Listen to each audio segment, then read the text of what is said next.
quite a bit of feedback from episode 17, how insurance carriers win the long game. In particular, in that episode, I talked about why professionalism and this idea of having to be buttoned up was killing carrier brands and why they needed to break that down and step out in front of the insurance agent. Well, most of the feedback that I got was that that professional mentality, our over-reliance on a professional mentality, also applied to agents. So today we're going to talk about the 3 reasons I get called unprofessional almost every week: gifs, vulgarity, and the poop emoji.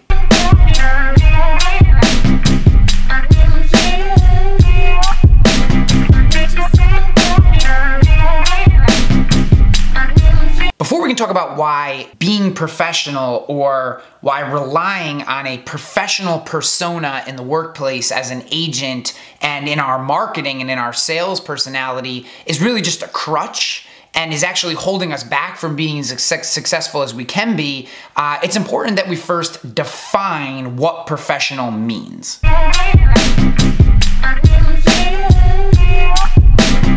The word that really bothers me in that definition is conforming. And in 2017, soon to be 2018, conforming is not what people want. People want to feel like even if they're buying something that other people have access to, that their version of that thing is unique to them, or somehow their personality, their belief structure fits with the personality and belief structure of that entity or that product that they're buying. That idea of conforming to a structure, to a set of values that maybe made sense in the 50s, 60s, and 70s, that does not make sense in 2017, 2018, is being professional, because there's no differentiator. 5 guys in a suit, who do you pick? You pick the person with the lowest price. It doesn't make sense. It doesn't make sense to conform. Conformity destroys your ability to be unique. It destroys it. So maybe the idea is we don't want to be professional, but we want to be business-like.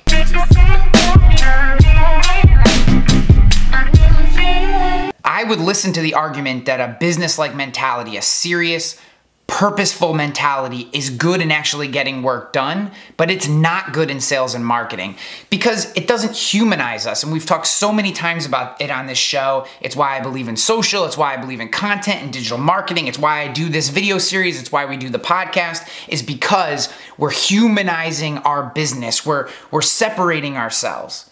And the word that defines that, the word that I hold in my head, is authentic.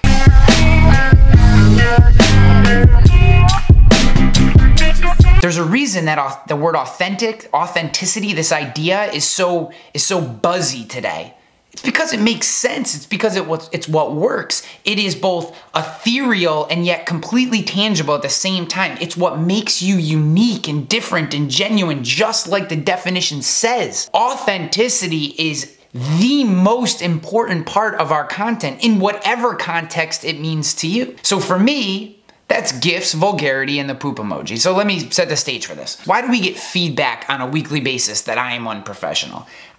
First, I use gifs, animated images, in my Agency Nation newsletter all the time. They're usually the heading.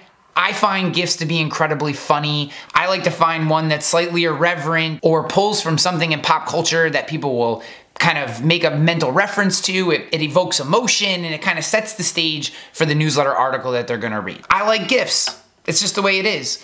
And the other thing too is Agency Nation newsletter is something that people had to double opt in for. And it's probably the purest piece of content that I write on a weekly basis. It is uniquely me. I write it.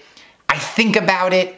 I love it. It's my direct connection to my audience. 14,000 people subscribe to that newsletter, and I think about every single one of them when I write it. Now, occasionally someone finds their way onto that newsletter who's looking for, say, something very buttoned up and corporate, and that's just not what the Agency Nation newsletter is. By putting gifs in, when someone thinks I'm unprofessional, my response to them is, thank you for subscribing, but if you're offended by gifs or think it's unprofessional, then this just isn't the newsletter for you. There are other ways to get information about content and digital marketing that aren't this newsletter that might be more professional, more buttoned up, and fit your conservative sensibilities. sensibilities. And again, there's nothing wrong with that. It's just not what this is.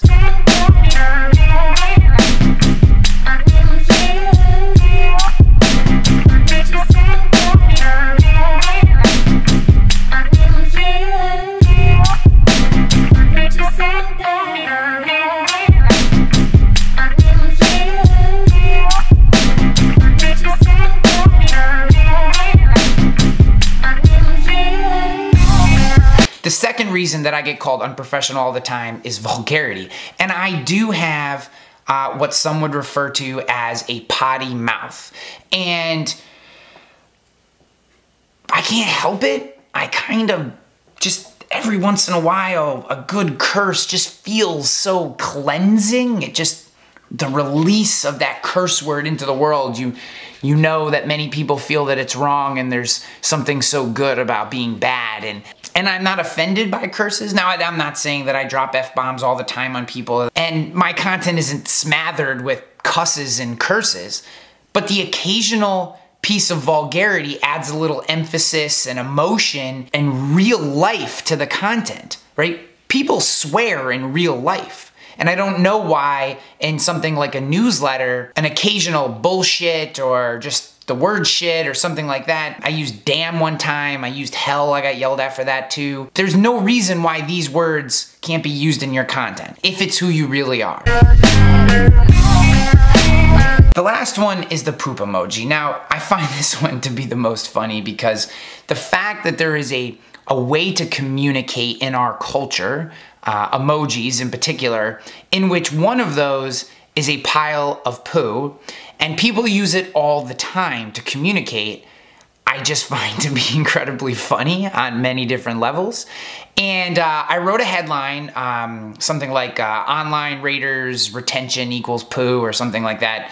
You know, to be kind of provocative, there's no doubt about that, but also because I thought it was funny and eye-catching and whatever. And I had 3 or 4 people email me telling me like, how dare I put the poo emoji in the subject line of an email. I mean, your kids are using the poo emoji. The poo emoji was in a Disney movie. I mean, I think it's tough for me to feel bad for you that you were offended by that if you had ever received a piece of our content before or have used a smartphone in the last 5 years.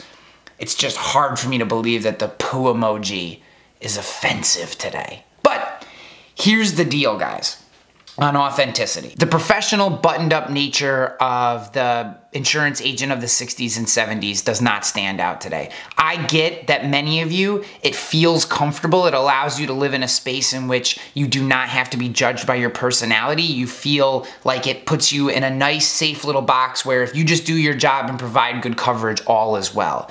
Unfortunately, in today's world where a cell phone provides us with the ability to tell our story, and many more are every single day, that generic, bland, very forgettable professional appearance that you're putting out into the world is so easy to brush over that I'm struggling to believe that it still actually works for you in a new business and marketing methodology. And I'm sure many of you will push back on me on that idea, and I look forward to it. Use the comments, do it.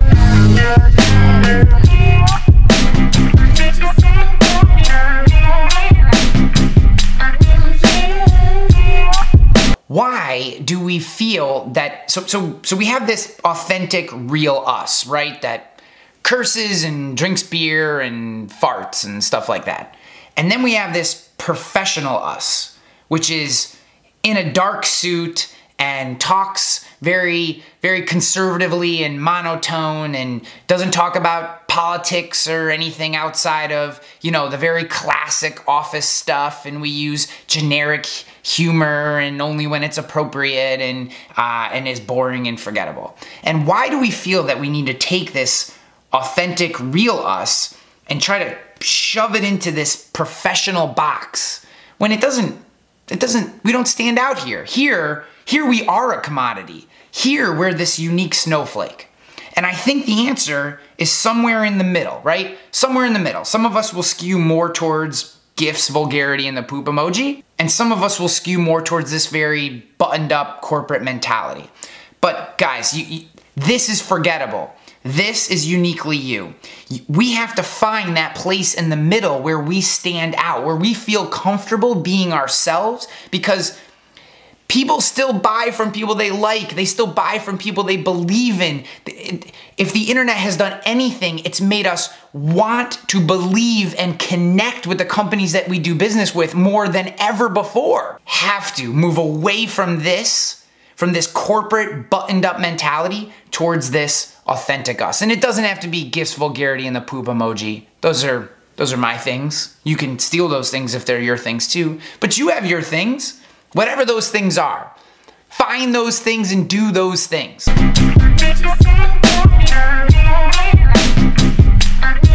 There are ramifications to authenticity. The Agency Nation newsletter will never be as big as it could potentially be because I am very authentic in that newsletter. Because there are people whose sensibilities are offended or feel that I am unprofessional in the way that I communicate in that space. That means they're not good fits for me. And because of that, they unsubscribe and maybe don't purchase from us. That is a ramification of the way that I handle that newsletter. I'd also love to believe that the people that consistently read that newsletter are as dialed into what I'm trying to do for them, the value I'm trying to provide, the education I'm trying to give, and the business that I'm trying to operate. They're as dialed into that as any business anywhere in the world. I'm willing to trade a deeper connection with the people who believe in the authentic me. Maybe I get less of the overall pie versus trying to feel like I have this very shallow connection with a ton of people and somehow trying to sell that as value. And I just don't believe in that. Deep, strong connections are the secret to winning in today's internet. More than ever before, you have to go deep. And I think the only way to get there as a content creator is to be authentic. Remember, there are ramifications to being authentic. If you want to be provocative for provocative's sake, understand there are ramifications to that action, and people have the right to judge you. They have the right to unsubscribe. They have the right to disagree with you. They have the right to call you out. And I don't hold grudges against any of the people that do that against me. That's a decision you have to make. Because somewhere between the full authentic you and this buttoned up, forgettable version of you, somewhere in the middle, is the perfect version of you in the digital space, and that's what I want to see. Also, just so you know, after seeing Joey's first video and Sydney's last video, I had to completely redo this episode because mine just wasn't good enough the first time.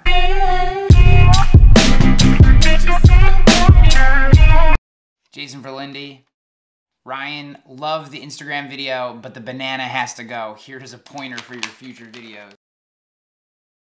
Instead of having to use a banana to point at the screen, I can use this little bad boy.